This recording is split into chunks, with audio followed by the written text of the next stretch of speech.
Shalom, Bapak Ibu yang dikasihi oleh Tuhan. Kita bersyukur untuk hari ini Tuhan masih percayakan nafas kehidupan bagi kita semua. Dan pada hari ini kita diberikan kesempatan oleh Tuhan, kita diberikan kemurahan oleh Tuhan untuk kita bisa beribadah bersama ibadah raya 15 November 2020. Dan kita bersyukur untuk segala pertolongan Tuhan, kasih Tuhan di dalam kehidupan kita. Dan kita mulai ibadah kita hari ini, namun kita akan berdoa terlebih dahulu. Mari kita berdoa. Ya Tuhan Yesus, terima kasih untuk nafas kehidupan yang masih Tuhan percayakan bagi kami. Kami bersyukur Tuhan, kami punya Engkau yang Maha Kasih, Maha Besar dan Maha Penyayang. Hanya di dalam nama Tuhan Yesus, Allah yang kami sembah, kami puji, dan kami mau menyerahkan hidup kami ke dalam tangan kuasa-Mu Tuhan. Dan pada hari ini kami mau menyerahkan ibadah kami dari awal, pertengahan hingga akhirnya ke dalam tangan kuasa-Mu Tuhan. Tuhan tuntun kami di dalam ibadah kami, Tuhan berkati kami, sertai kami ya Tuhan. Dan kami mau menyerahkan pujian kami hanya kepada-Mu ya Tuhan. Ampuni segala dosa kami Tuhan.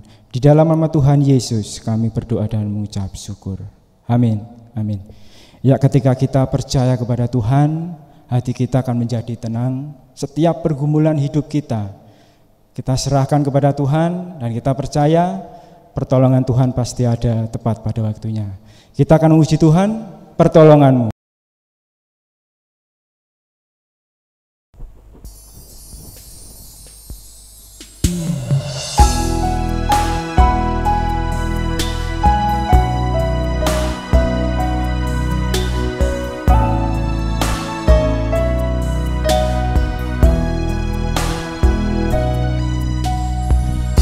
Hatiku tenang berada dekat-Mu, Engkaulah jawaban hidupku. Hatiku tenang berada dekat-Mu, Engkau yang pelihara hidupku. Pertolongan-Mu begitu ajaib, Kau telah memikat hatiku. Di saat aku tak sanggup lagi, di situ tangan-Mu bekerja. Pertolongan-Mu begitu ajaib, Kau telah memikat hatiku. Kini mataku tertuju padamu, ku rasakan kasih-Mu Tuhan.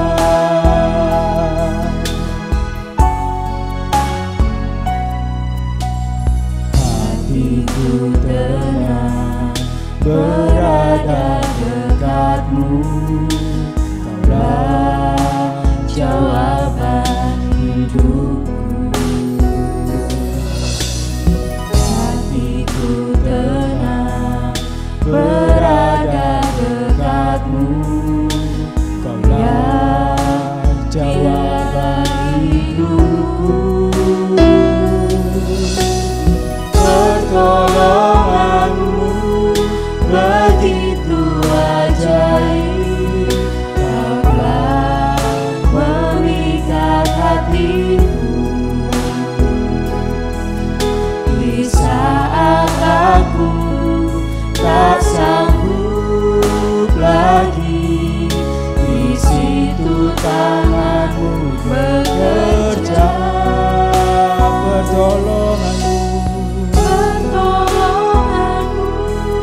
Begitu ajaib, Kau telah memikat hatiku. Kini mataku tertuju padamu, ku rasa kasih-Mu Tuhan. Terima kasih Tuhan untuk segala pertolongan dalam kehidupan kami. Kami bersyukur ketika kami dekat dengan-Mu, hati kami merasa tenang Tuhan. Terima kasih ya Tuhan Yesus.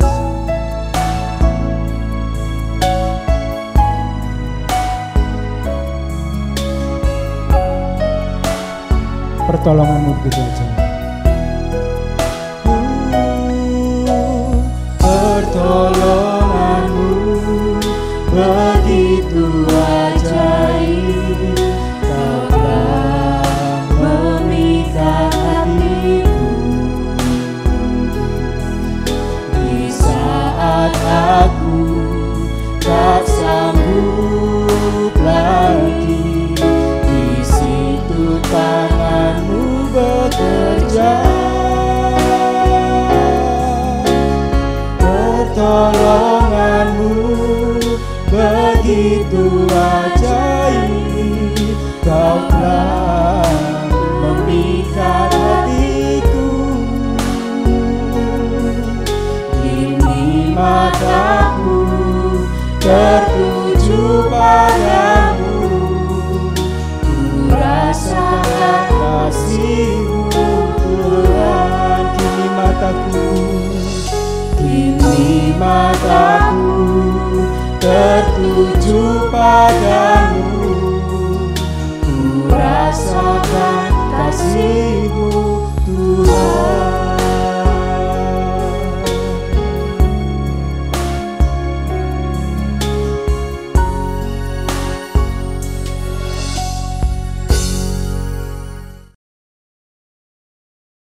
Selamat bertemu kembali di dalam kasih Tuhan kita Yesus Kristus. Kepada Bapak Ibu saudara sekalian, jemaat Tuhan yang saya kasih dalam Tuhan Yesus, kita senantiasa bersyukur kepada Tuhan karena kasih setia rahmat Tuhan selalu nyata dalam kehidupan kita dari hari ke hari, dan hingga saat ini kita kembali berjumpa melalui ibadah kita di hadapan Tuhan.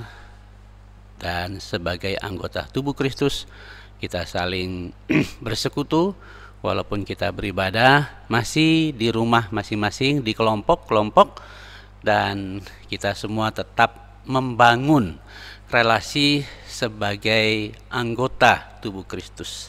Karena itu jemaat Tuhan yang saya kasih dalam Tuhan Yesus, kita bersyukur ada waktu yang Tuhan berikan, ada kesempatan yang Tuhan percayakan kepada saya dan saudara sekalian untuk boleh kembali menikmati firman Tuhan yang adalah isi hati Tuhan, yang tidak semua orang memiliki hak istimewa seperti ini. Dan karena itu jemaat Tuhan yang saya kasih dalam Tuhan Yesus, kita adalah orang-orang yang seharusnya bersyukur, yang seharusnya berbangga hati, karena kita masih diberi kesempatan, masih ada waktu untuk kita boleh berjumpa dengan Tuhan, menikmati isi hati Tuhan. Kitalah orang-orang yang harusnya luar biasa, karena orang lain tidak memiliki hak seperti ini. Oleh karena itu jemaat Tuhan yang saya kasih dalam Tuhan Yesus, mari kita seriuskan hati kita beribadah kepada Tuhan, walaupun kita masih beribadah online dan masih di rumah-rumah. Jangan menganggap bahwa kalau di rumah kualitasnya beda dengan kalau Bapak Ibu Saudara beribadah di gereja atau gereja gedung atau tembok ya.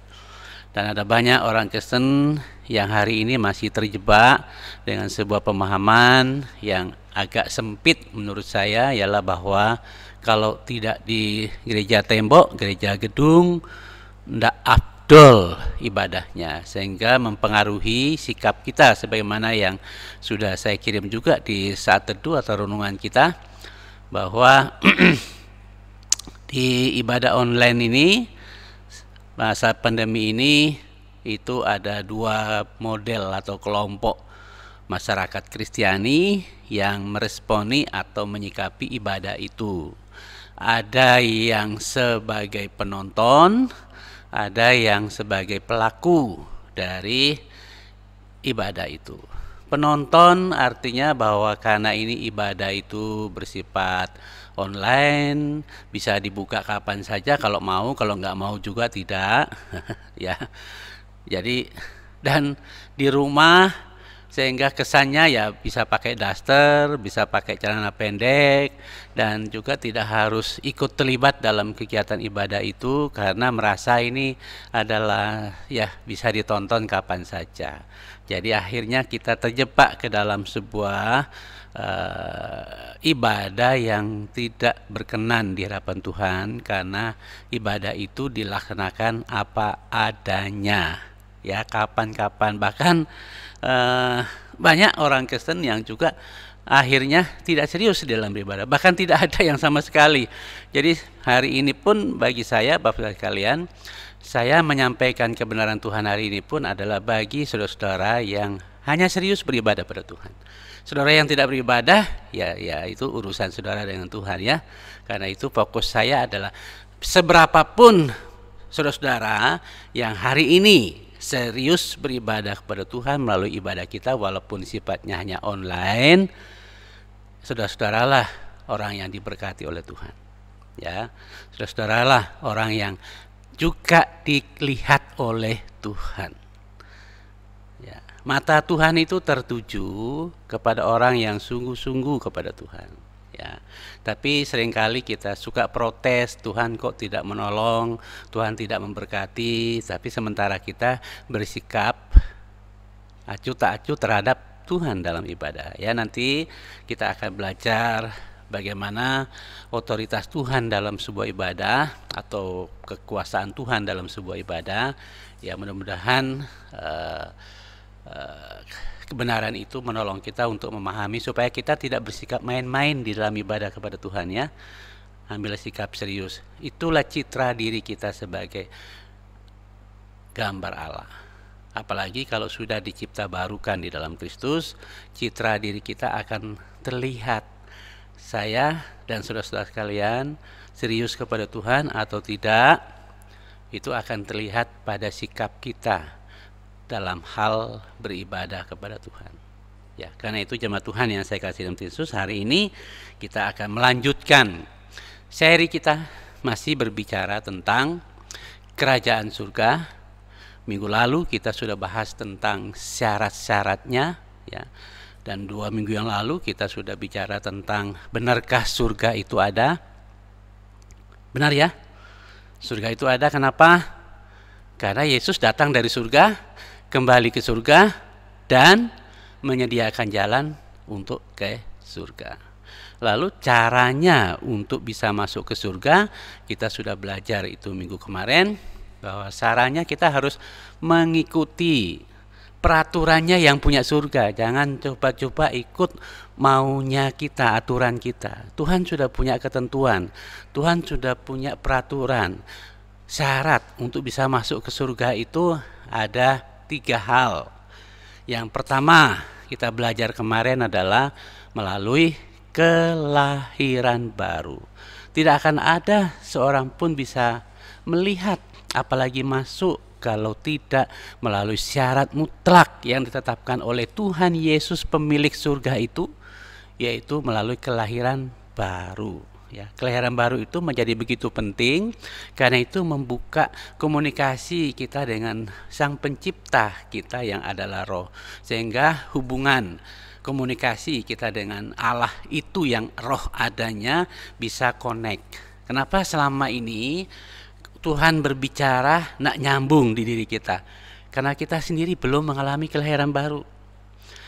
Karena itu Allah berbicara tidak nyambung di kita. Ya, walaupun Bapak Ibu Saudara kita semua dengar, tapi tidak connect, tidak ada respon, tidak ada sikap. Karena itu tandanya kita belum lahir baru. Betapa pentingnya kelahiran baru itu ya. Selain membangun sebuah relasi, memastikan kita lahir baru itu memastikan kita untuk sungguh-sungguh menjadi anak Allah. Dan selain memastikan kita menjadi anak Allah, itulah salah satu syarat untuk kita memiliki hak. Sekali lagi, syarat untuk kita memiliki hak menjadi warga surga. Ya, menjadi warga surga. Dan oleh karena itu jemaat Tuhan yang saya kasih dalam Yesus, betapa pentingnya ya. Lalu yang kedua, hal yang kedua yang tidak kalah pentingnya sebagai ketentuan dari Tuhan Yesus untuk kita masuk surga selain lahir baru, kita harus menerima pemilik surga itu. Itu yang kemarin saya lihat tidak ada di ayatnya yang kita sudah baca, Yohanes 3 ayat 16, 1 Yohanes 5 ayat 11 dan ayat 12, bahwa kita tidak mungkin masuk ke surga yang adalah pemiliknya Yesus sementara kita tidak pernah terima pemiliknya ya. Tidak mau mengakui pemiliknya, tidak mau menerima dia. Itu sebabnya di dalam 1 Yohanes pasal 5 ayat yang ke-11 12 itu berkata, inilah hidup kekal itu, Allah telah mengaruniakan hidup kekal itu kepada kita, dan hidup itu ada di dalam Anaknya. Barang siapa memiliki anak, ia memiliki hidup. Barang siapa tidak memiliki anak, ia tidak memiliki hidup. Tegas sekali Alkitab mengatakan itu. Dan yang terakhir, bahwa kita ikutlah si pemilik surga itu sendiri. Jangan ikut orang lain yang tidak tahu tentang surga. Ya, karena itu saya berulang-ulang ngomong ini supaya Bapak Ibu Saudara, saya harap ini tidak dihilangkan ya, supaya nyambung pembicaraannya Bapak Ibu sekalian, supaya kita tahu bahwa kadang-kadang kita ini kan seringkali ikut orang yang sama sekali tidak tahu tentang surga, tapi mau ikut. Ya, ikut kata orang yang tidak pernah mengerti dari mana dia, kita ikut. Nah itu kan masalah sebenarnya itu.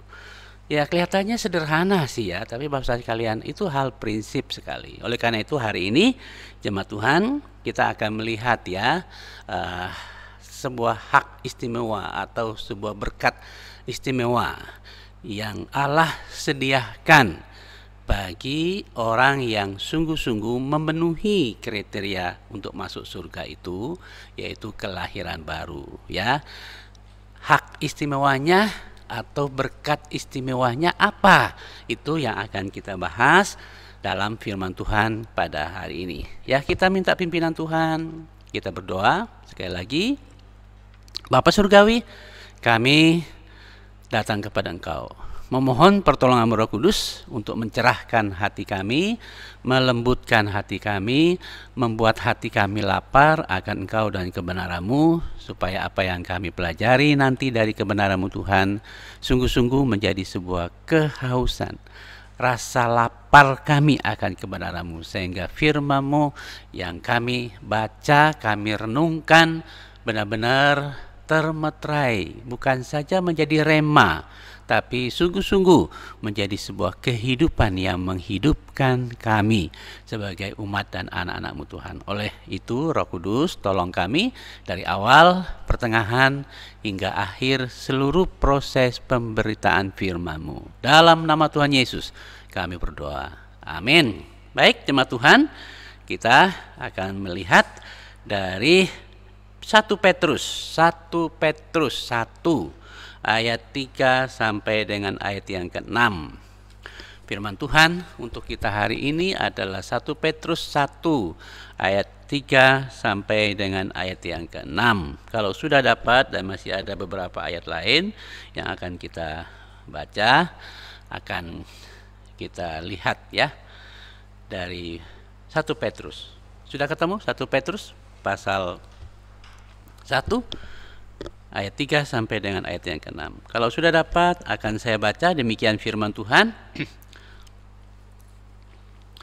Terpujilah Allah dan Bapa Tuhan kita Yesus Kristus, yang karena rahmat-Nya yang besar telah melahirkan kita kembali oleh kebangkitan Yesus Kristus dari antara orang mati kepada suatu hidup yang penuh pengharapan, untuk menerima suatu bagian yang tidak dapat binasa, yang tidak dapat cemar, dan yang tidak dapat layu, yang tersimpan di surga bagi kamu, yaitu kamu yang dipelihara dalam kekuatan Allah karena imanmu, sementara kamu menantikan keselamatan yang telah tersedia untuk dinyatakan pada akhir zaman.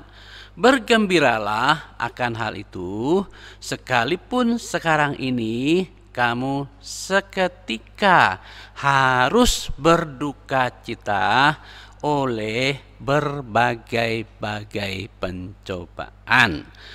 Amin. Jemaat Tuhan, sejauh itu kita sudah membaca firman Tuhan. Dan sebagaimana tadi saya katakan bahwa hari ini topik kita khusus berbicara tentang hak atau tentang sebuah berkat atau berkat-berkat yang sifatnya sangat istimewa, terkhusus bagi orang yang sudah lahir baru oleh kebangkitan Yesus.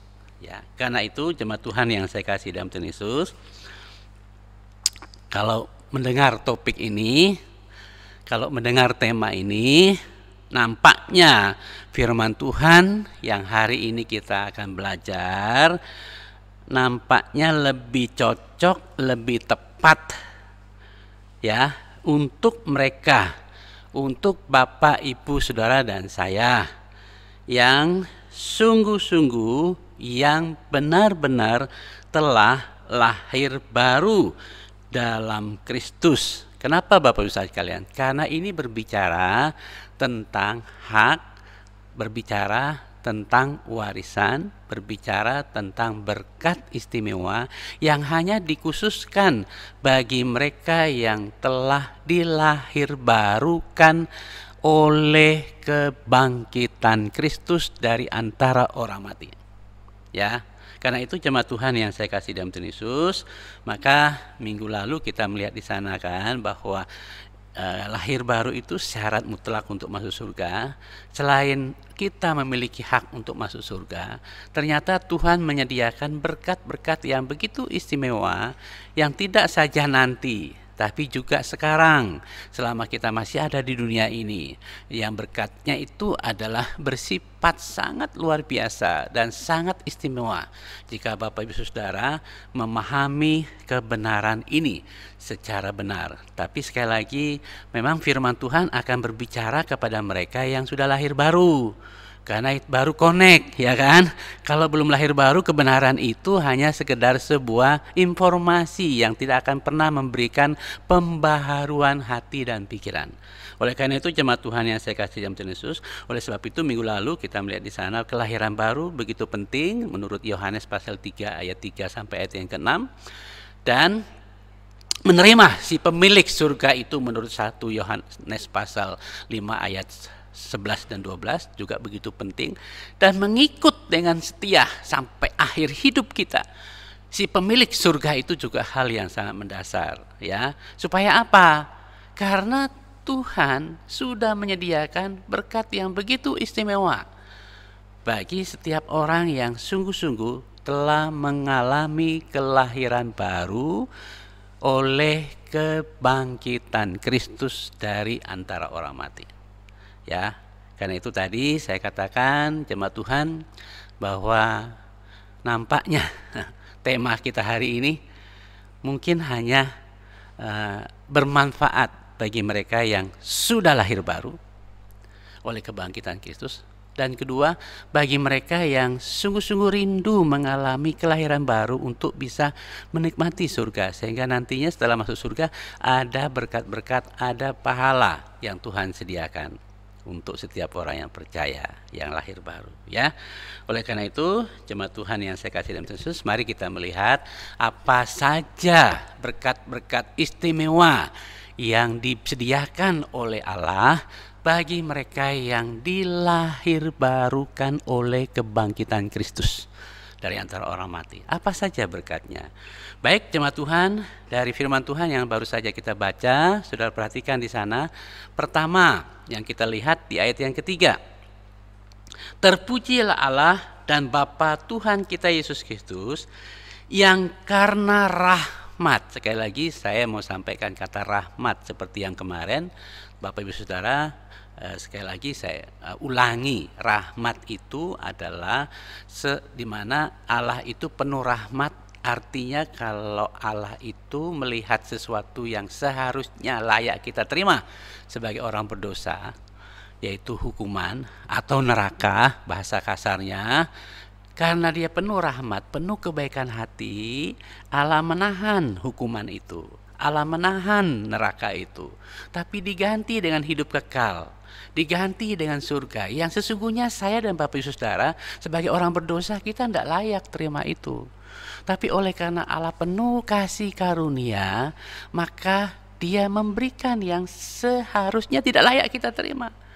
Itulah hidup kekal, itulah surga. Termasuk yang juga kita akan bahas hari ini adalah banyaknya berkat pahala-pahala yang Tuhan sediakan bagi setiap orang yang sungguh lahir baru dalam Kristus. Nah, ada sebuah pertanyaan bagi saya, ialah di kalangan masyarakat pada umumnya, termasuk juga orang Kristen. Pada umumnya orang senang bicara, bahkan orang mengharapkan, saya mau buat ini, saya mau setia begini supaya saya dapat pahala di surga. Saya mau menolong banyak orang, saya mau beramal supaya saya dapat pahala di surga. Bapak Ibu Saudara sekalian, bagaimana kita bisa mendapat pahala itu jika kita sendiri belum punya hak masuk ke surga?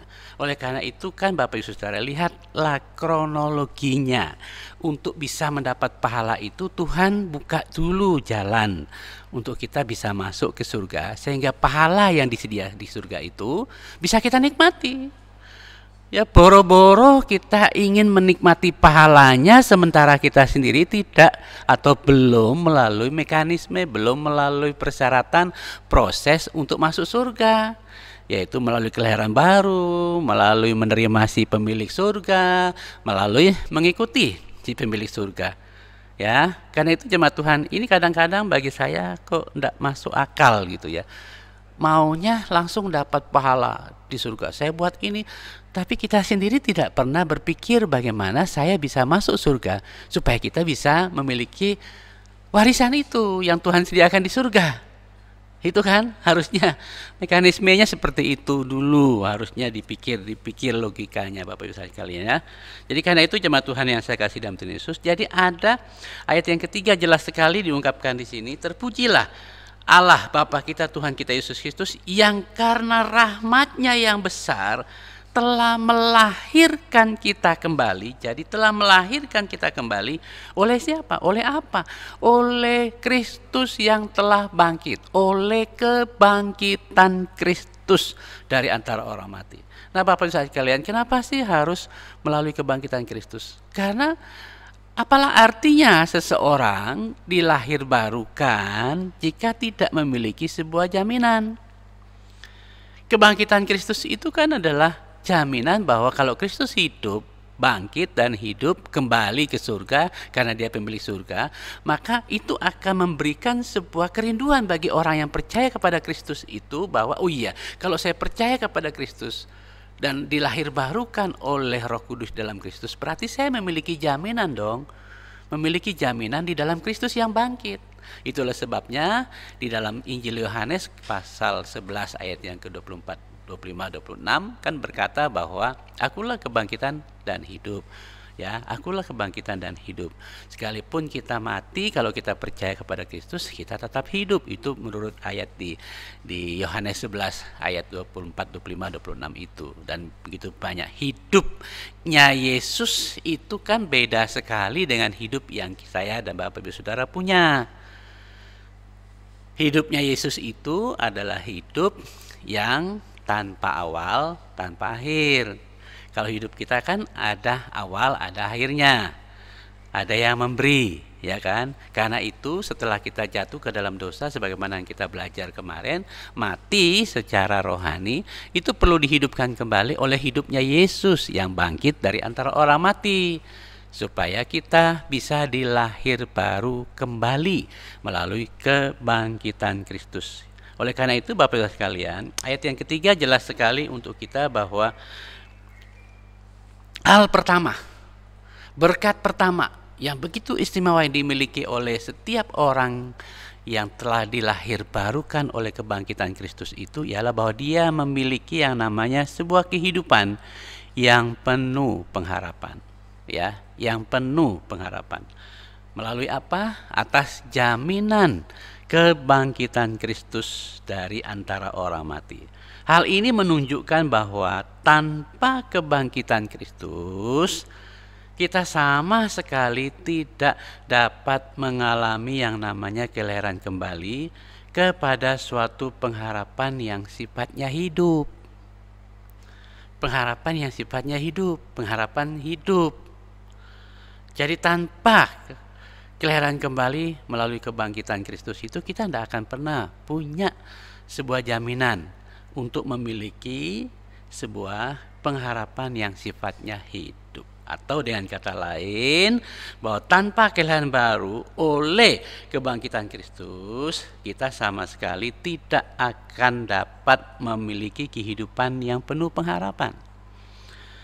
Jadi setiap pribadi atau setiap orang yang dilahirbarukan oleh kebangkitan Kristus, pasti, Bapak Ibu Saudara garis bawah itu, pasti memiliki pengharapan yang hidup, bukan pengharapan yang mati, ya, bukan pengharapan yang sia-sia.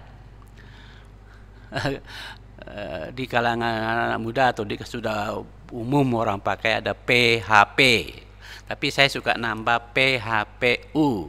PHPU kecil itu PHP, pemberi harapan palsu. Nah, nanti kalau yang satunya PHPI, saya kasih itu tambahan saya ya. Jangan diikuti Bapak Ibu sekalian. PHPI artinya pemberi pengharapan pasti, pemberi pengharapan pasti. Jadi Bapak Ibu sekalian, di dalam Kristus itu ini bukan PHPU, tapi ini PHPI pasti. Karena dia hidup, maka pengharapan kita hidup. Ya, sekali lagi, karena Kristus hidup, saya meletakkan hidup saya kepada Dia, lalu kita mengalami yang namanya kelahiran baru dalam Kristus, maka kita memiliki pengharapan yang sifatnya hidup. Karena Kristus hidup, dan hidup itu adalah hidupnya Kristus. Oleh karena itu, jemaat Tuhan yang saya kasih dalam Tuhan Yesus, maka di luar Kristus yang bangkit dari antara orang mati itu, sesungguhnya kita tidak memiliki hak untuk memiliki sebuah hidup yang penuh pengharapan. Tidak ada. Itulah sebabnya jelas sekali di dalam 1 Korintus pasal 15 ayat 14 dan ayat 17 dan ayat 18 mengatakan kepada kita, kalau bisa dibaca ya, 1 Korintus ya, kita baca 15.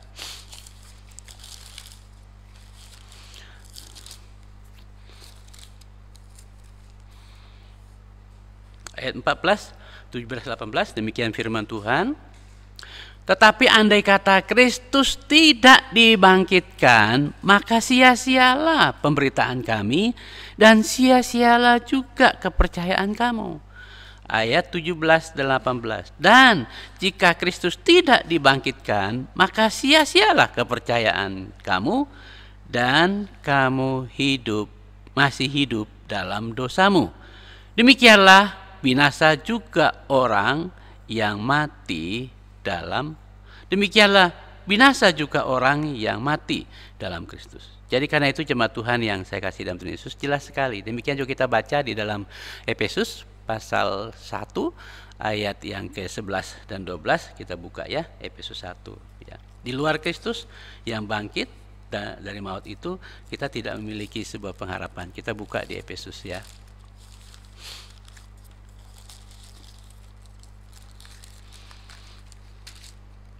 Ayat 11.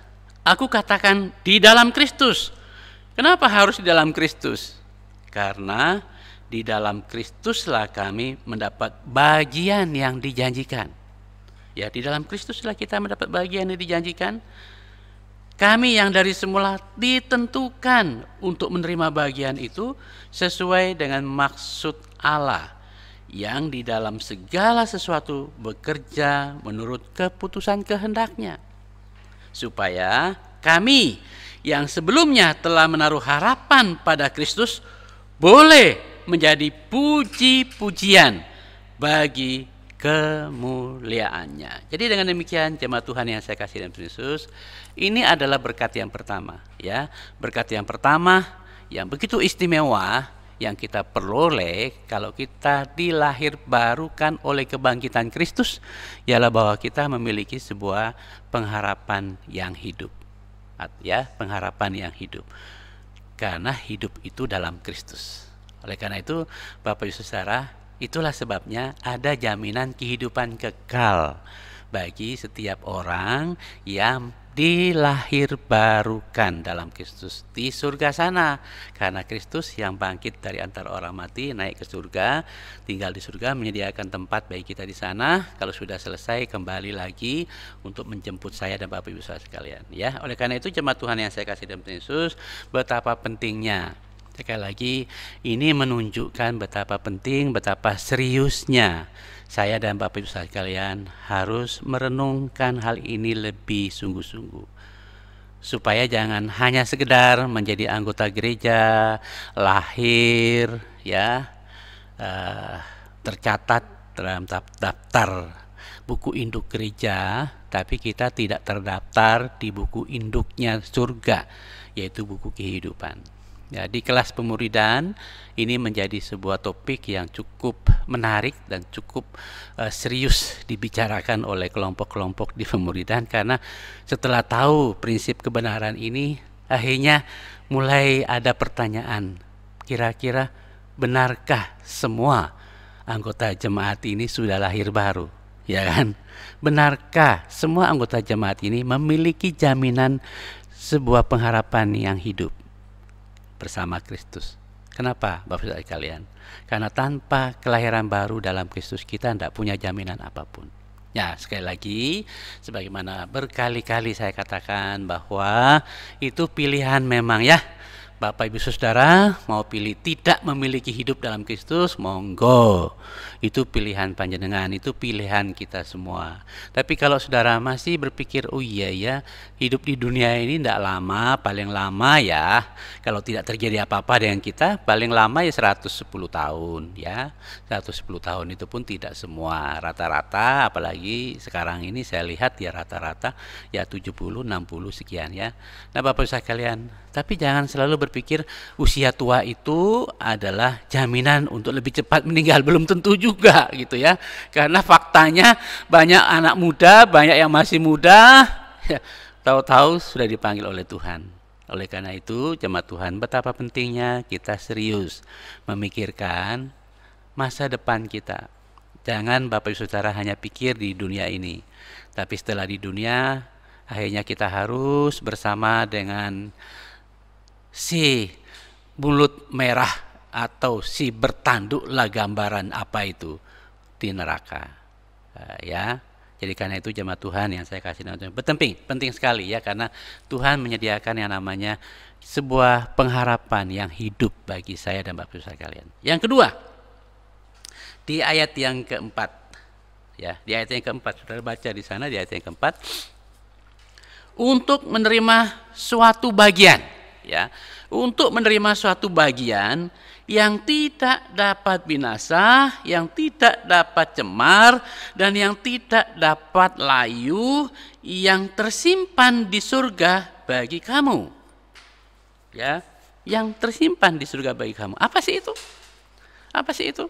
Bapak sekalian, yang kedua adalah berkat istimewa yang disediakan oleh Tuhan, oleh Allah, bagi setiap orang yang sungguh mengalami kelahiran baru oleh kebangkitan Kristus atau di dalam Kristus, ialah bahwa ada pahala yang disediakan oleh Tuhan di surga. Saudara perhatikan baik-baik kan, itu tersimpan di mana? Bukan di dunia loh ya, tersimpan di surga. Ada pahala yang Tuhan sediakan. Ya tadi saya katakan bahwa ada hal yang kadang-kadang bagi saya tidak masuk akal tadi yang saya singgung, saya ulangi lagi ya. yaitu banyak orang cenderung pikir saya pingin pahala ini, saya buat ini supaya saya diberkati nanti dapat pahala setelah saya meninggal. Boro-boro mikir masalah pahala. Wong masuk ke sana aja belum kita lakukan, ya, belum kita penuhi syarat untuk masuk ke surganya. Boro-boro mikir pahala di surga, syarat untuk masuknya saja kita tidak pernah serius untuk memikirkannya, gitu ya. Jadi kan itu Bapak Saudara sekalian. Jadi ada pahala. Karena itu kata yang digunakan di sini kan adalah di ayat yang keempat itu kata menerima bagian. Ya, apa sih maksud dari kata menerima bagian? Ini adalah menunjukkan dalam terjemahan baru internasional yang menyebutkan yaitu bahwa kata menerima bagian itu artinya merupakan sebuah warisan. Jadi ada warisan. Ya. Bagian itu ada warisan yang Tuhan sediakan. Nah, Bapak Ibu Saudara, tentunya logika sederhananya ialah warisan itu biasanya diperuntukkan untuk siapa? Ya, coba Saudara renungkan. Biasanya pada umumnya logika sederhananya warisan itu biasanya milik siapa? Misalnya kalau orang tua saya punya warisan, itu biasanya warisan itu jatuh kepada siapa? Jatuh kepada siapa?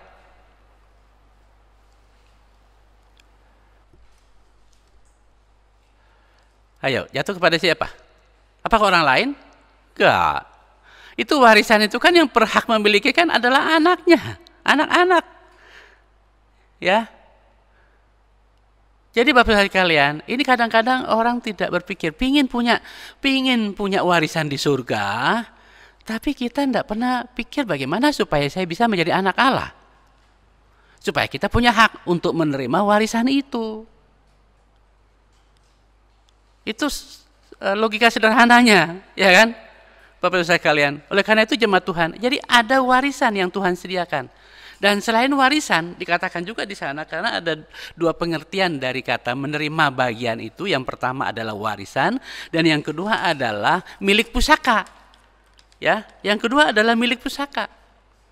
Jadi selain warisan itu ada milik pusaka atau pusaka abadi yang memang disediakan oleh Allah Bapa kita itu kepada anak-anaknya.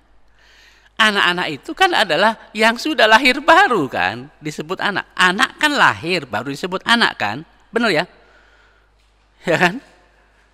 Mana ada anak yang tidak mengalami proses lahir disebut anak gitu. Ya sekalipun itu adopsi, tetap dia lahir di sana jadi anak. Hal sama juga dalam kehidupan rohani. Sekali lagi, hal yang sama juga dalam kehidupan rohani.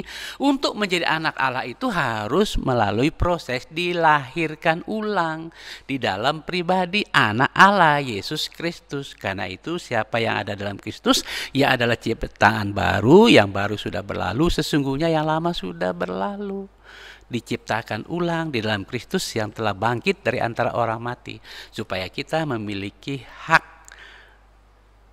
sebagai anak-anak Allah. Oleh karena itu kan di Injil Yohanes 1 ayat 12, walaupun berulang-ulang ya Bapak sekalian harus ingat Injil Yohanes 1 ayat 12, tetapi semua orang yang menerima Yesus diberi hak penuh, diberi kuasa untuk menjadi anak-anak Allah, ya kan? Jadi Bapak sekalian, supaya kita bisa menjadi anak Allah harus melalui proses kelahiran rohani dari yang badani, dari yang fisik ke yang rohani. Supaya ini tidak merubah tubuh kita hari ini nanti, tapi kita merubah tubuh kita, tapi terjadi pembaharuan di hati dan pikiran. Yang di dalam kelas-kelas pemuridan di sini bahasa yang umum digunakan transformasi hati dan pikiran. Jadi semakin hari kita mengalami pembaharuan hati, pikiran kita semakin benar ya. Hati kita juga semakin tulus dan seterusnya dan seterusnya. Karena memang itu tujuan Tuhan dalam kehidupan saya dan Bapak Ibu sekalian. Sehingga tatkala kita sudah menjadi anak Allah, nama kita terdaftar pertama di Injil Yohanes pasal 5 ayat 24, dipindahkan dulu dari alam maut kepada hidup, ya kan? Injil Yohanes pasal 5 ayat 24, dipindahkan dulu dari maut kepada hidup. Dan setelah dipindahkan kepada hidup, nama kita terdaftar di sana menurut Injil Lukas pasal yang ke-10 ayat yang ke-20. Ya, terdaftar di kerajaan surga sana. Ya, karena itu Bapak Saudara sekalian, nanti kan Bapak Ibu Saudara bisa baca di Wahyu pasal yang ke-20, nanti di ayat yang ke-15, kalau nama kita tidak terdaftar di buku induk pada hari kedatangan Kristus kali kedua nanti itu sebuah malapetaka besar banget. Sekalipun kita sudah berbuat baik untuk dapat pahala di surga, ternyata kalau namanya belum terdaftar, kita tidak punya hak untuk memiliki semua warisan, semua ahli waris, semua milik pusaka yang Tuhan sediakan untuk kita, ya. Oleh karena itu jemaat Tuhan yang saya kasih dalam Tuhan Yesus, jadi ini ya berkat yang kedua yang begitu istimewa yang Tuhan sediakan bagi kita di surga, itu ada pahala. Pahalanya disebut dengan warisan dan milik pusaka yang Tuhan sediakan. Nah, Bapak Ibu Saudara sekalian, mari kita memperhatikan itu milik pusaka itu dan warisan itu tersimpan di mana? Ya, tersimpan di mana? Perhatikan baik-baik. Tidak di dunia loh. Bapak Ibu Saudara kembali baca baik-baik Petrus itu ya. Tersimpan di mana itu? Di surga. Ya. Jadi karena itu Bapak Ibu Saudara kalian tolong renungkan baik-baik. Itu bukan di dunia ini milik pusaka itu. Berkat yang begitu istimewa yang Tuhan sediakan itu warisan sebagai anak Allah dan milik pusaka yang Tuhan sediakan untuk kita itu tersedia, tersimpan di surga. Kenapa harus tersimpan di surga? Ya, karena kalau tersimpan di dunia ini nggak aman Bapak Ibu sekalian, ya, nggak aman, ya. Tapi kalau di surga pasti aman, karena yang menjaganya di sana dan tempat di sana adalah tempat yang berkualitas, tempat yang sangat luar biasa, dijaga oleh malaikat, dijaga oleh Tuhan sendiri. Selain aman, itu karena itu dikatakan di sana tidak akan pernah dapat diganggu gugat oleh siapapun. Jadi kalau itu hak saya dan Bapak Ibu sekalian yang sudah lahir baru, ya itu haknya tidak akan pernah bisa diganggu gugat oleh siapapun.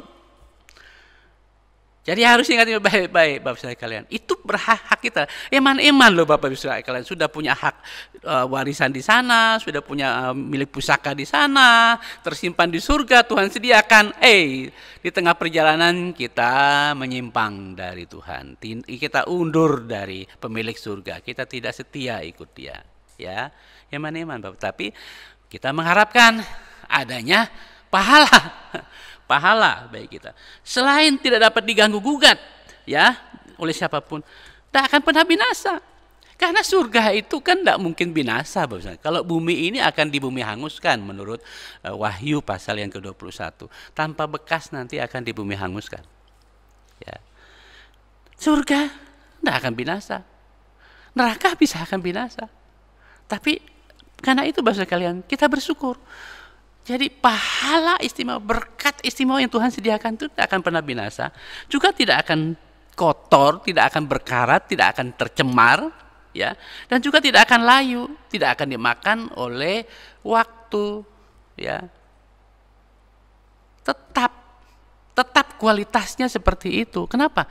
Karena itu adalah sebuah warisan yang benar-benar berkualitas, yang disediakan bagi setiap anak-anaknya yang sungguh-sungguh telah mengalami lahir baru, lalu bergabung dengan Allah dalam mega proyeknya untuk menyelamatkan dunia ini dari neraka, membawa ke surga. Karena kerinduan hati Tuhan yang terdalam adalah Dia sampai hari ini sangat merindukan mendengar suara dari setiap suku, dari setiap bangsa, dari setiap bahasa, memuji Dia, meninggikan Dia. Dan itulah tugas saya dan Bapak Ibu sekalian untuk kita memikirkan mereka, ya, supaya mereka dapat terjangkau. Ya, oleh karena itu misi itu kan hal yang menjadi prioritas bagi Tuhan. Karena itu seyogianya anak-anak Tuhan itu harus memprioritaskan apa yang menjadi prioritas Tuhan. Jangan memprioritaskan yang tidak diprioritaskan oleh Tuhan. Oh ya. Karena itu jemaat Tuhan yang saya kasih dalam Tuhan. Oleh karena itu dengan kita melihat bahwa warisan ya milik pusaka yang merupakan pahala yang Tuhan sediakan untuk saya dan Bapak Ibu Saudara yang sungguh-sungguh sudah mengalami kelahiran baru itu dalam Kristus, itu tersimpan di surga, menunjukkan bahwa milik pusaka dan warisan saya dan saudara sekalian sebagai pengikut Kristus itu bersifat kekal, sangat berkualitas, bermutu tinggi, dan tidak akan pernah mengalami perubahan sedikit pun, baik bentuknya, rupanya, maupun juga tidak akan pernah bergeser ke orang lain. Ya, ingat ini baik-baik. Oleh karena itu, Bapak Ibu Saudara, itulah sebabnya Tuhan Yesus mengingatkan para murid dan pengikutnya di Injil Matius pasal yang ke-6 ayat 19 dan 20. Kita buka sekali lagi ya. Injil Matius pasal 6 ayat 19 dan 20. Perhatikan baik-baik di situ.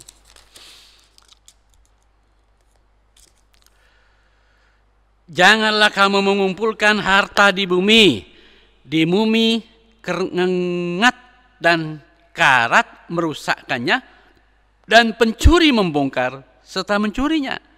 Tetapi kumpulkanlah bagimu harta di surga. Di surga ngengat dan karat tidak akan merusakkannya, dan pencuri tidak akan membongkar serta mencurinya. Jadi karena itu jemaat Tuhan yang saya kasih dalam Tuhan Yesus, di surga pahala yang Tuhan sediakan sedang aman di sana, ya. Karena itu arahkanlah hati kita, pandangan kita kepada panggilan surgawi.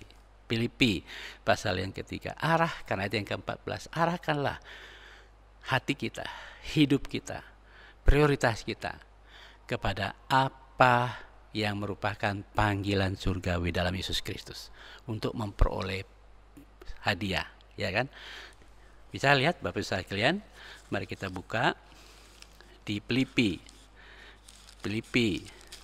pasal 3 ayat yang ke-14. Dan berlari-lari kepada tujuan untuk memperoleh hadiah.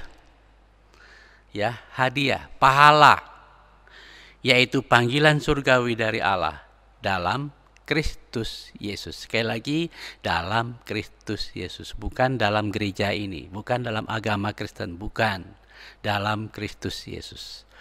Karena itu saya selalu mengingatkan kita jemaat Tuhan di tempat ini, jangan sekali-kali memberitakan kekristenan.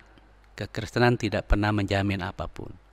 Beritakanlah apa yang diberitakan oleh Yesus, kerajaannya. Ya kan?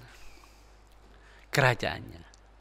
Yesus dalam pengajarannya selama dia di dunia ini 49 kali dalam kitab Injil atau dalam Injil dia berbicara tentang kerajaan surga, kerajaan Allah.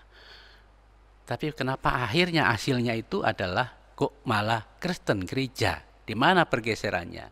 Sehingga akhirnya orang yang diberitakan adalah gerejaku yo, ke gerejaku ya, lebih baik gerejaku daripada gerejanya Pak Sas. Nih Pak Sas itu ngantuk kita dengar. Ya, di tempatku musiknya wah luar biasa. Kenapa orang tidak membawa? Dan ini kesempatan Bapak Saudara sekalian untuk memberikan pemahaman yang benar. Bawalah orang kepada kerajaan Allah. Kalau ke gereja itu kan hanya sebagai akibat. Dan karena itu saya selalu tekankan ke saudara-saudara yang ikut kelas pemuridan, warga kerajaan surga itu pasti bergereja atau beribadah. Tapi orang yang bergereja belum tentu warga kerajaan surga. Ya. Nah, karena itu jemaat Tuhan yang saya kasih dalam Tuhan Yesus. Jadi hal ini menunjukkan betapa berkualitasnya pahala yang Tuhan sediakan bagi saya dan saudara sekalian yang sungguh-sungguh telah mengalami kelahiran baru. Lalu ada kata bagi kamu di ayat yang kelima. Sudah perhatikan di sana. Bagi kamu. Apa sih maksud kata ini? Sehingga yaitu kamu yang dipelihara, bagi kamu. Ya. Untuk menerima suatu bagian yang tak dapat binasa. Bagi kamu. Apa maksudnya ini bagi kamu? Ayat yang kelima.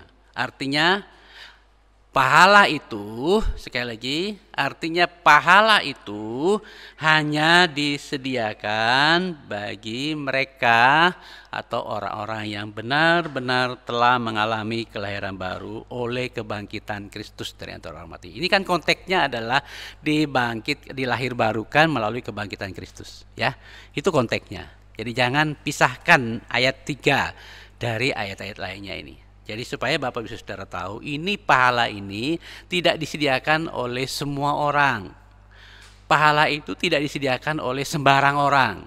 Tidak disediakan kepada orang apa adanya, ya sakarepe dhewe, semaunya sendiri, enggak. Ya. Ini disediakan bagi mereka, bagi saya dan Bapak Ibu Saudara yang sungguh-sungguh mengalami kelahiran baru oleh kebangkitan Yesus Kristus. Jadi karena itu jemaat Tuhan yang saya kasih dalam Yesus, sangat penting sekali Bapak Ibu Saudara merenungkan kebenaran ini, karena saya tidak mengambil lagi yang lain, ini murni mengambil dari kebenaran firman Tuhan di sini, Bapak Ibu Saudara sekalian ya. Jadi kecuali Bapak Ibu Saudara tidak percaya ini firman Tuhan, yaitu urusan saudara dengan Tuhan ya. Kalau saudara masih percaya Alkitab itu firman Tuhan, ya saudara akan melihat bahwa itu betapa pentingnya. Ya, betapa pentingnya syarat itu untuk kita beroleh pahala yang disediakan oleh Tuhan ya. Jadi karena itu jemaat Tuhan, jadi pahala itu tidak diberikan Tuhan sembarangan loh. Hanya khusus bagi kamu yang dimaksudkan di situ, bagi mereka dalam konteks ini tadi yang sudah sungguh-sungguh mengalami kelahiran baru oleh kebangkitan Kristus dari antara orang mati. Oleh karena itu renungkan baik-baik, apakah saya dan saudara sekalian, Bapak Ibu Saudara sekalian, benar-benar sudah mengalami kelahiran baru? Jika Bapak Ibu Saudara ingin memiliki pahala itu, tapi kecuali kalau tidak mau memiliki pahala itu, ya sudah. Sekali lagi itu sebab tadi saya katakan, mungkin Bapak Ibu Saudara yang tidak lahir baru hari ini, saudara mendengar firman Tuhan ini tidak logis, tidak masuk akal. Kenapa? Ya karena tidak nyambung, ya kan? Tapi saudara-saudara yang sungguh lahir baru akan punya pengharapan. Saudara-saudara punya kerinduan lahir baru supaya bisa masuk surga, akan punya keseriusan untuk menikmati kebenaran ini. Ternyata bahwa bukan saja kita selamat, bukan saja kita masuk surga, tapi Tuhan menyediakan pahala, ada warisan yang luar biasa, ada milik pusaka yang Tuhan sediakan bagi setiap orang yang percaya kepada Tuhan, yang mengalami kelahiran baru ya. Yang ketiga, berkat yang ketiga yang begitu istimewa, yang tidak kalah pentingnya dari sebuah pengharapan yang hidup, dari sebuah pahala, yaitu warisan dan pusaka yang abadi yang Tuhan sediakan. Ternyata juga berkat istimewa lain yang kita peroleh kalau kita sungguh-sungguh mengalami kelahiran baru dalam Kristus, ialah bahwa ternyata ada jaminan pemeliharaan Tuhan. Ya, ada jaminan pemeliharaan Tuhan oleh kekuatan Allah yang luar biasa itu untuk setiap orang yang sungguh-sungguh sudah mengalami kelahiran baru di dalam Kristus Yesus. Karena itu jemaat Tuhan, Bapak Ibu Saudara, jika ingin mengalami pemeliharaan Tuhan yang begitu berkualitas oleh kekuatan kuasa Allah, syaratnya adalah mengalami kelahiran baru oleh kebangkitan Kristus. Ya, jika Bapak Ibu Saudara ingin mengalami sebuah pengalaman yang luar biasa dengan Tuhan, pemeliharaan Tuhan secara utuh, baik di dunia ini maupun di akhirat, itu luar biasa. Ya. Oleh karena itu jemaat Tuhan, sudah perhatikan di ayat yang kelima, ayat yang keenam ya, saya baca ayat 5 dan 6. Yaitu kamu yang dipelihara dalam kekuatan Allah. Karena apa? Karena iman kita, karena percaya kita, karena kita sudah mengalami kelahiran baru. Sementara kita masih menantikan keselamatan yang tersedia untuk dinyatakan pada akhir zaman.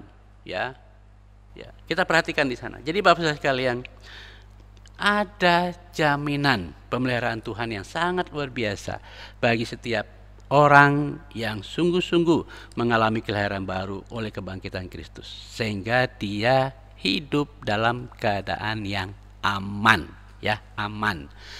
Jemaat Tuhan, saya ingin jelaskan bagian ini, bahwa banyak orang berpikir bahwa kalau kita percaya Tuhan Yesus tidak akan mati. Bukan. Jadi kata aman di sini bukan berarti bahwa kita tidak akan mati. Banyak orang berpikir bahwa kata aman pemeliharaan Tuhan di situ berarti kita tidak akan mengalami sakit. Ya, bukan. Tapi maksudnya di sini adalah bahwa Tuhan memberi proteksi terhadap diri kita, terhadap kehidupan kita yang hari ini kita hidupi dunia ini maupun di akhirat, supaya kita dipelihara secara utuh, secara sempurna, agar kita di dalam menjalani kehidupan kekristenan kita, dalam menjalani kehidupan kita sebagai pengikut Kristus, orang yang sudah dilahir barukan itu, kita memiliki yang namanya jaminan keamanan di dalam tangan Tuhan yang Maha Kuasa. Bapak Ibu Saudara mau lihat itu? Mari kita buka di Injil Yohanes pasal 10 ayat 27, 28, 29 ya. Injil Yohanes, mari kita buka Injil Yohanes ya. Injil Yohanes 10. Yohanes 10 ayat 27. Perhatikan ya, firman Tuhan mengatakan demikian, domba-dombaku mendengarkan suaraku. Artinya anak-anakku, orang-orang yang sudah lahir baru, mereka dengar suaraku, kata Yesus. Dan aku mengenal mereka karena mereka mengikuti aku. Ya kan? Dia bilang karena mereka ikut aku. Jadi kemana aku pergi mereka ikut. Maka Yesus kenal mereka, kenal kita, kenal Bapak Ibu Saudara sekalian yang sudah lahir baru. Dan kita pun dengar suaranya dia karena sudah connect dengan dia. Karena kita mengalami kelahiran baru. Kalau kita belum lahir baru, kita tidak connect, kita tidak bisa dengar Tuhan. Itu sebabnya banyak orang Kristen yang hari ini mengaku Kristen tapi dungu terhadap firman Tuhan. Ya, bingung terhadap firman Tuhan. Tidak mengerti terhadap firman Tuhan. Tidak paham terhadap firman Tuhan. Karena tidak bisa connect. Karena belum lahir. Bagaimana dia bisa lahir? Karena itu kan kemarin saya pakai sebuah analogi kan. Anak ayam yang masih dalam cangkrangnya itu sudah hidup kan di situ kan Bapak Ibu sekalian. Sekalipun induknya cuek di sini, kalau dia belum lahir, apakah dia ada kepedulian terhadap suara induknya? Tidak ada. Apakah dia punya kerinduan, kehausan, lapar terhadap makanan yang dicarikan induknya di sekitar dia di situ? Enggak ada. Tapi nanti begitu dia keluar dari cangkrangnya itu, lahir baru, dia bisa dengar suara induknya. Begitu induknya dia lari, ya kan? Sebenarnya ada begitu banyak pelajaran sederhana yang kita bisa belajar mengenai kelahiran baru dari piye atau anak ayam, ya, anak ayam yang lahir di sana. Ya, nanti proses pertumbuhannya seperti apa dan seterusnya ada banyak di sana. Jadi hal yang sama sebenarnya Bapak Ibu sekalian. Kalau orang itu belum lahir baru, sekalipun Tuhan berbicara, sekalipun Tuhan menegur, sekalipun Tuhan memberikan perintah, dungu, dia tidak mengerti. Wong dalam cangkrang kok. Tapi begitu dia keluar, dia akan, itu suara siapa itu? Suara Tuhan, suara indukku, itu suara pemilik hidupku, gitu kan?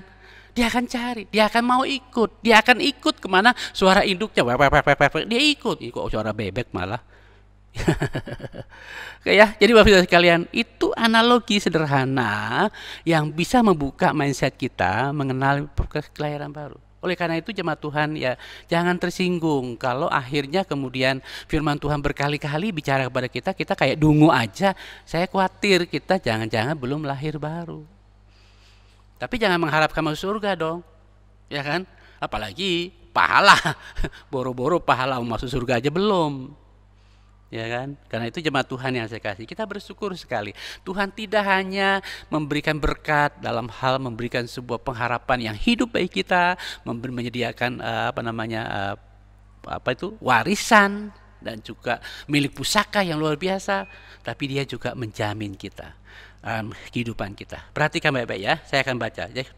Lanjut ayat yang ke-28.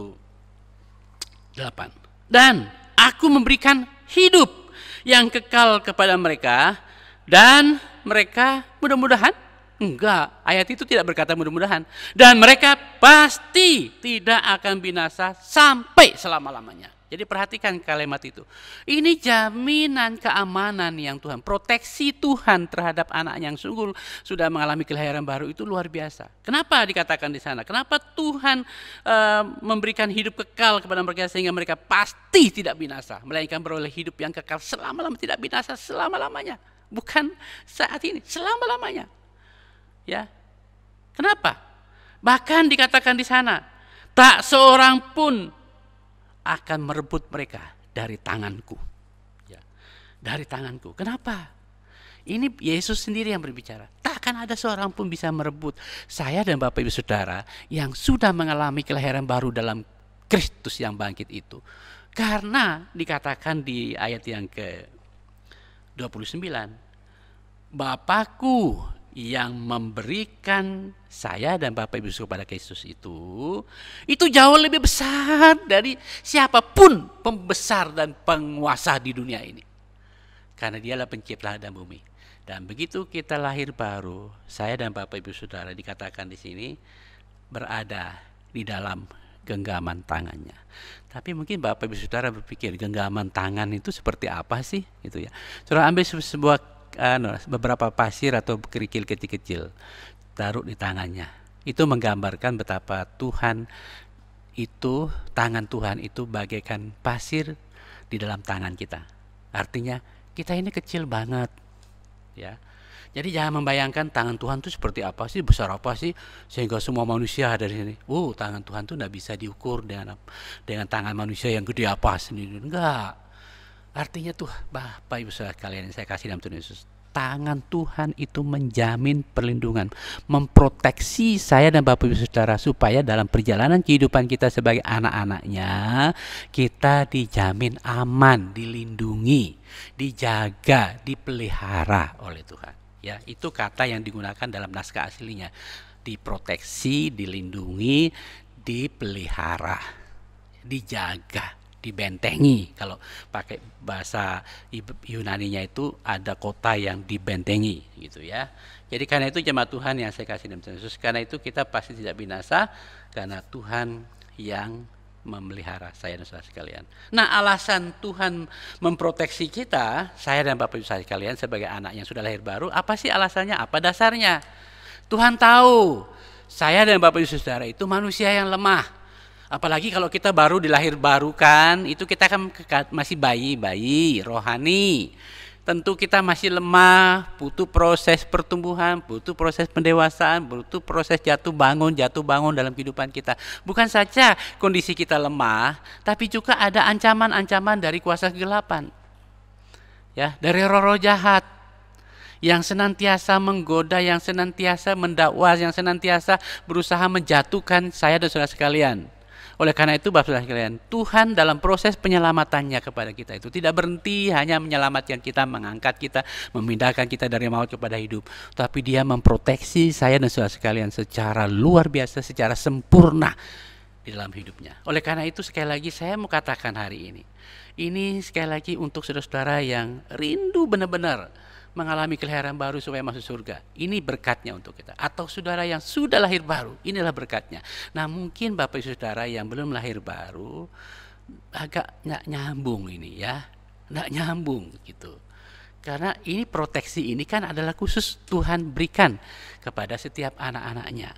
Ya, karena itu jemaat Tuhan, jika ingin mengalami proteksi Tuhan yang begitu sempurna, ya ambil keputusan untuk membiarkan Roh Kudus bekerja, merubah hidup kita supaya kita mengalami kelahiran baru oleh kebangkitan Kristus kepada sebuah kehidupan yang pasti. Ya, itu alasan mengapa Tuhan memproteksi, melindungi, memelihara, menjaga saya dan Bapak Ibu sekalian. Karena Dia tahu bahwa kita lemah, ya, kita lemah, mudah tersesat. Karena itu kan gambaran Tuhan tentang orang percaya itu kan adalah domba. Domba itu kan lemah, tidak punya tanduk yang bisa melawan, dia penuh dengan kelemahan. Jarak pandangnya juga hanya paling jauh itu cuma 6 meter. Karena itu kan Bapak Ibu Saudara lihat saja kalau di lapangan di belakang sini, saya sering melihat si penggembala domba itu yang bulunya tebal itu ya. Itu begitu teman-temannya sudah melangkah jauh kira-kira 5 atau 6 meter itu, yang ini sudah bingung. Padahal kan bisa dilihat sebenarnya. Tapi tidak bisa dilihat. Karena itulah kelemahan dari domba. Domba itu dia tidak punya pandangan yang jauh. Karena itu mudah sesat, mudah bingung, mudah galau.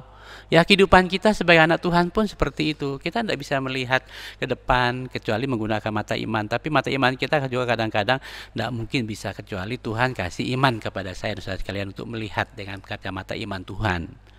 Ya, karena itu jemaat Tuhan yang saya kasih dalam Tuhan Yesus. Itulah sebabnya di dalam ayat yang ke-6, saudara perhatikan di sana ayat yang ke-6 kan, Tuhan tahu betul bahwa oleh sebab itu dikatakan di sana, bergembiralah akan hal itu, sekalipun sekarang ini kamu seketika harus berduka cita oleh berbagai pencobaan.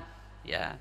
Ada banyak masalah, ada banyak pencobaan yang bisa saja menimpa kehidupan kita selama kita dalam proses mengikut Tuhan, berjalan bersama Tuhan, dan kita lemah. Oleh karena itu, Bapak sekalian, itulah sebabnya Tuhan senantiasa memproteksi kita, menjaga, melindungi saya dan saudara sekalian. Karena itu pencobaan-pencobaan yang kita alami menurut 1 Korintus pasal 13 ayat yang ke-10 itu, pasal 10 ayat 13 itu dikatakan di sana bahwa segala pencobaan-pencobaan yang kita alami tidak akan pernah melebihi kekuatan kita. Artinya, mungkin Bapak Ibu Saudara merasa, enggak, pencobaan yang saya alami hari ini berat banget ya dibandingkan dengan orang lain di sana kelihatannya ringan. Punya saya berat sekali. Ya, saya mau sampaikan adalah barometernya Bapak sekalian.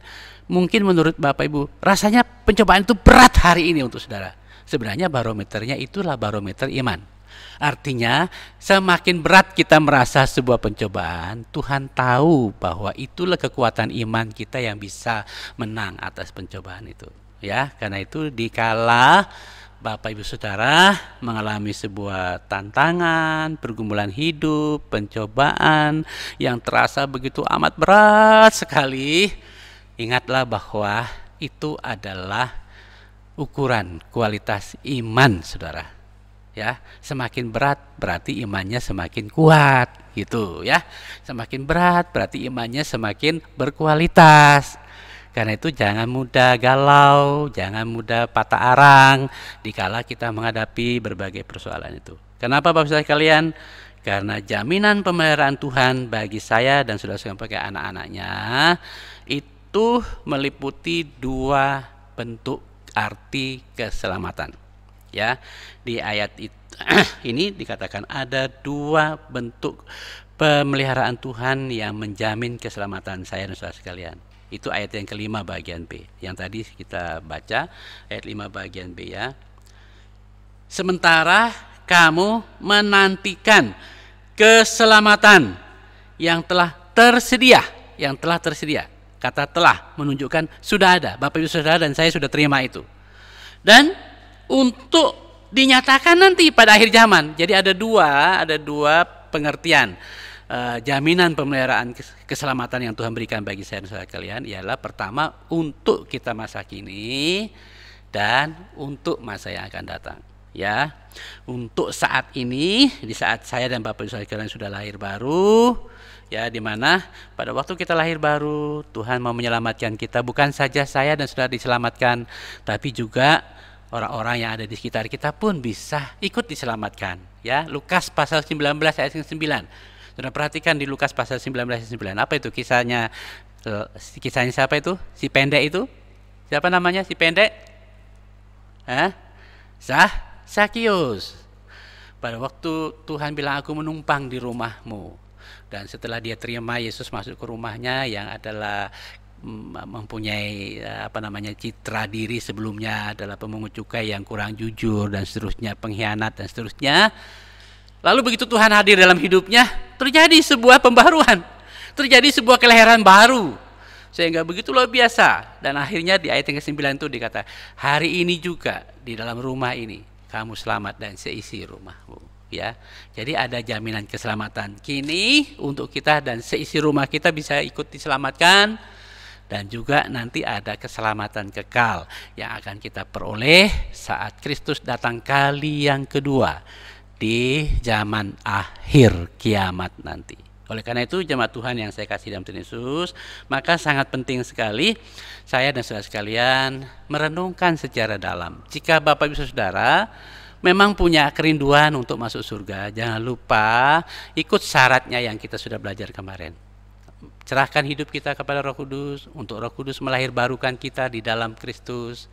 Kemudian terimalah pemilik surga itu, 1 Yohanes pasal 5 ayat yang ke-11-12 ya.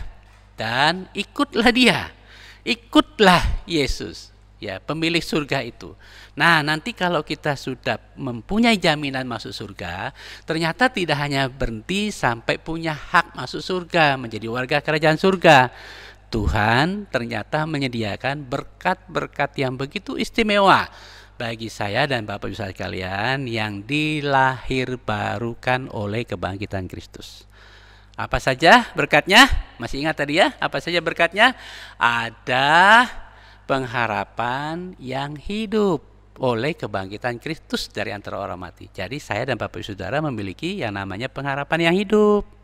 Bukan pengharapan yang mati, pengharapannya hidup, karena kita meletakkan pengharapan kita pada Kristus yang hidup, yang bangkit dari antara orang mati. Ya, kedua, ada pahala yang Tuhan sediakan dalam bentuk warisan dan milik pusaka yang Tuhan sediakan bagi saya dan Bapak Ibu sekalian. Dan yang ketiga, berkat yang istimewa yang ketiga yang kita peroleh kalau kita sudah mengalami kelahiran baru dalam Kristus adalah bahwa kita memiliki jaminan proteksi Tuhan, jaminan pemeliharaan Tuhan secara sempurna dalam kehidupan kita, baik selama kita hidup di dunia ini maupun juga sampai di akhirat. Oleh karena itu, jemaat Tuhan yang saya kasih dalam Tuhan Yesus, jika Bapak Ibu Saudara ingin menikmati berkat-berkat yang istimewa dari Tuhan ini, jangan lupa ya persyaratannya, jangan lupa prosedurnya,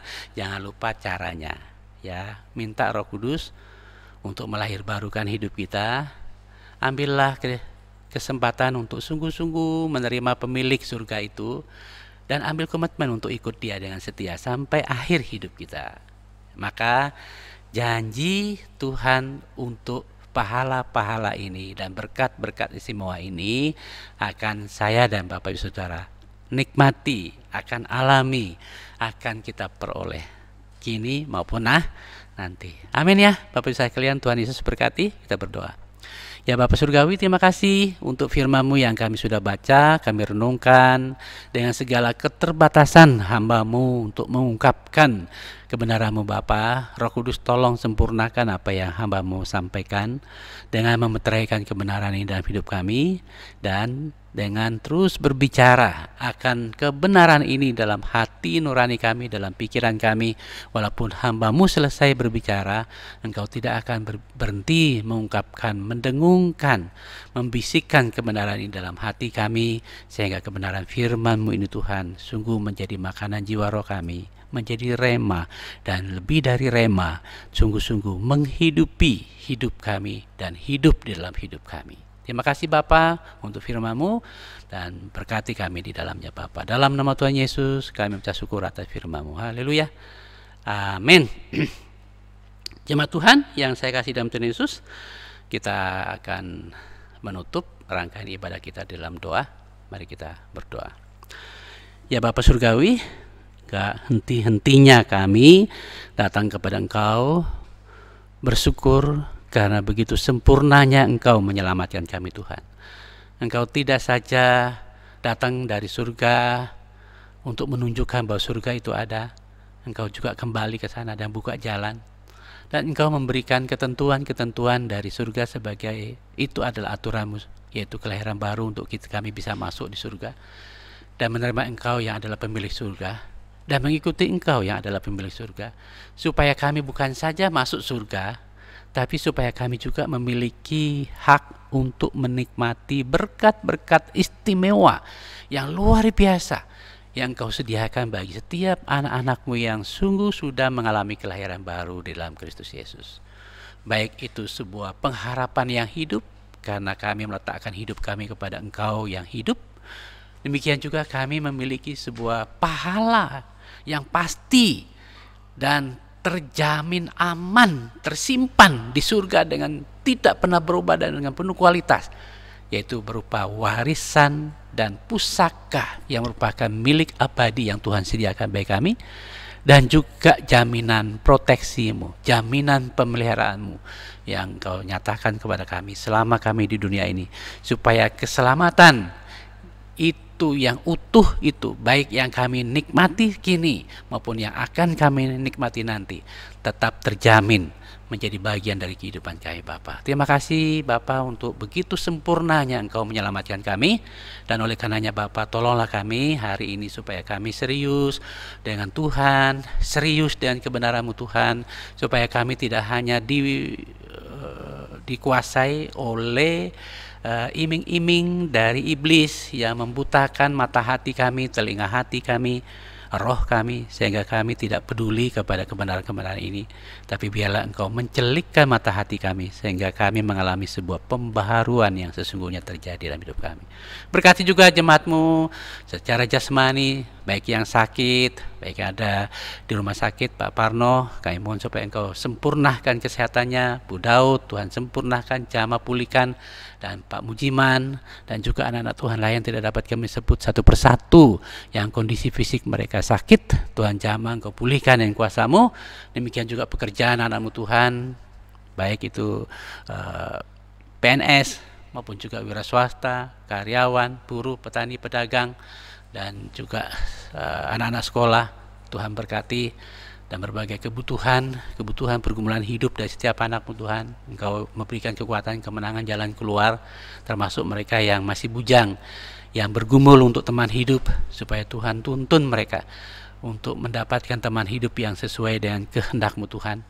Juga mereka yang sedang dalam bimbingan pranikah untuk menikah, supaya mereka takut akan Tuhan selama bimbingan pranikah, sampai saatnya mereka berhak menerima pemberkatan nikah kudus yang layak mereka terima, karena mereka menjaga kekudusan mereka di hadapan Tuhan. Demikian juga kami memberkati juga berbagai pergumulan bagi anak-anak-Mu yang sudah berkeluarga, pergumulan dalam keluarga, dalam rumah tangga, kebutuhan, masalah anak, masalah apa saja Tuhan berkati, termasuk mereka yang punya kerinduan agar punya momongan. Tuhan juga campur tangan, jamah kandungan, jamah semuanya Bapa, supaya mereka Engkau nyatakan karunia-Mu bagi anak-anak-Mu punya kerinduan untuk punya momongan, sehingga Engkau akan memberikan kepada mereka ya Bapa. Demikian juga anak-anak-Mu yang ambil bagian dalam berbagai pelayanan di jemaat-Mu di tempat ini, baik badan pengurus jemaat, pelayanan-pelayanan anak, demikian juga yang melayani di kelompok-kelompok dan di pemuridan, kami serahkan pada Tuhan, supaya Engkau melengkapi setiap anak-Mu Tuhan, supaya kami sungguh-sungguh melayani sesuai dengan prioritas Tuhan, bukan sesuai dengan prioritas manusia, sehingga kami bisa melayani selaras dengan tujuan Tuhan, selaras dengan Tuhan di dalam visi misi-Mu di dunia ini ya Bapa. Dan berkati juga pelayanan untuk anak-anak, untuk remaja, untuk pemuda, dan juga untuk kelompok-kelompok pemuridan, kelompok-kelompok pelayanan, KP, Tuhan akan tolong memberkati. Dan juga pemuda, hari Sabtu Tuhan berkati juga gereja-gereja Tuhan, termasuk gereja Kemah Injil. Tuhan pakai supaya kami sungguh-sungguh fokus untuk melihat hati Bapa, memiliki hati Bapa di dalam mengasihi dan menjangkau jiwa-jiwa di dunia ini. Bukan untuk tujuan kami, bukan untuk kepentingan kami, tapi sungguh untuk kepentingan kerajaan-Mu Tuhan, untuk kerajaan-Mu Bapa, sebagaimana Engkau ajarkan kepada kami, supaya kami bisa berjalan selaras dengan tujuan-Mu Bapa. Berkati Tuhan, anak-anak Tuhan yang mengambil bagian dalam pelayanan garis depan untuk menjangkau suku-suku terabaikan, suku-suku terasing, karena Tuhan sedang merindukan seluruh bahasa, seluruh suku di seluruh pelosok dunia ini. Tuhan merindukan suara mereka, Tuhan merindukan tangisan mereka, Tuhan merindukan pujian mereka yang sedang memuji Engkau dalam budaya dan bahasa mereka Bapa. Pakailah mereka Tuhan di berbagai tempat di seluruh dunia ini. Engkau pakai. Tantangan banyak, karena iblis tidak mau kami merebut mereka dari tangannya untuk dibawa ke surga. Tapi kami mendoakan, menyerahkan mereka Tuhan. Engkau bersama dengan setiap anak-anak Tuhan yang sedang berada di medan, di lapangan sana Tuhan, supaya Engkau akan memakai dengan kuasa yang tidak pernah berubah. Terpujilah Engkau selamanya. Berkati juga pemerintah kami, beri hikmat kekuatan bagi Presiden, Wakil Presiden, Menteri Kabinet yang ada, pejabat penegak hukum. Engkau berkati, demikian juga masyarakat kami Indonesia. Tuhan tolong berkati, lindungi, dan tolong kami semua supaya kami punya hati yang sama di dalam membangun bangsa kami Indonesia ini, sehingga kami boleh segera terlewat dari masalah yang sedang dihadapi oleh bangsa-bangsa di dunia termasuk Indonesia Bapak. Terima kasih Tuhan Yesus, kami kembali kepada kami yang telah datang kepada Engkau dalam ibadah kami di rumah masing-masing. Kiranya apa yang kami lakukan boleh menyukakan hati Tuhan, berkenan pada Tuhan, dan menjadi sebuah pujian dan persembahan yang sungguh berbau harum kehadirat-Mu Bapa. Baik kalau kami memuji Engkau, bersyukur, berdoa, dan memberikan persembahan, merespon Engkau lewat firman-Mu Tuhan, mengambil bagian dalam pelayanan praktis sebagai pemegang multimedia, singer, liturgos, pemain musik, dan berbagai pelayanan yang ada, kiranya semuanya itu hanya fokus untuk kemuliaan Tuhan. Ampuni kami Bapa, kami sadar banyak kekurangan, kelemahan, keterbatasan kami menyembah dan melayani Engkau.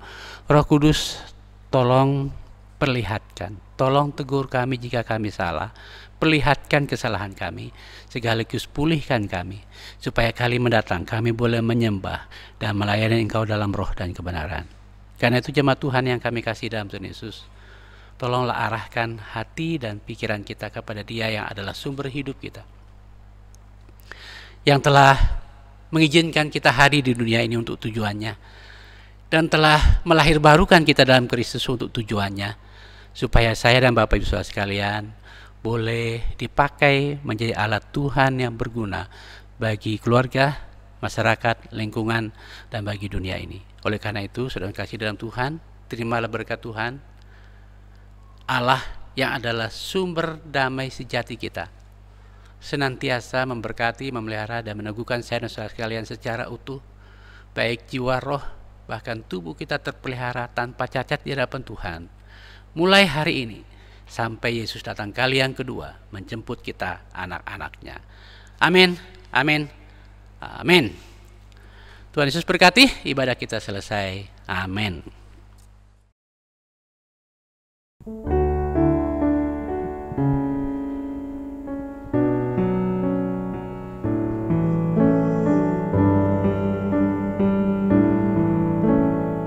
Engkaulah kekuatanku Tuhan. Engkaulah kekuatanku, tempat perlindunganku saat badai menerpa. Aku tak akan goyah, aku tak akan goyah, sebab Kau sertaku.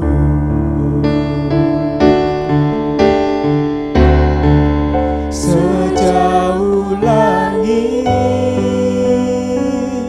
dari bumi, begitu besarnya kasih-Mu,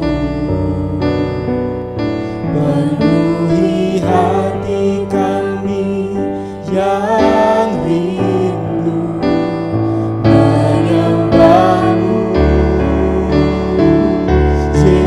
Yesus, sejauh langit dari bumi, begitu besarnya kasih-Mu. Kaulah Tuhan, kekuatanku, sukacitaku.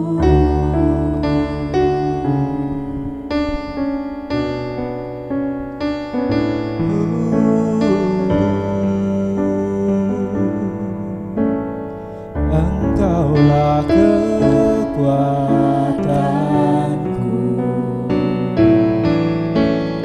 tempat perlindunganku saat badai menerpa. Aku tak akan goyah, aku tak akan goyah,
Engkaulah Tuhan. Kaulah Tuhan, kekuatanku, sukacitaku.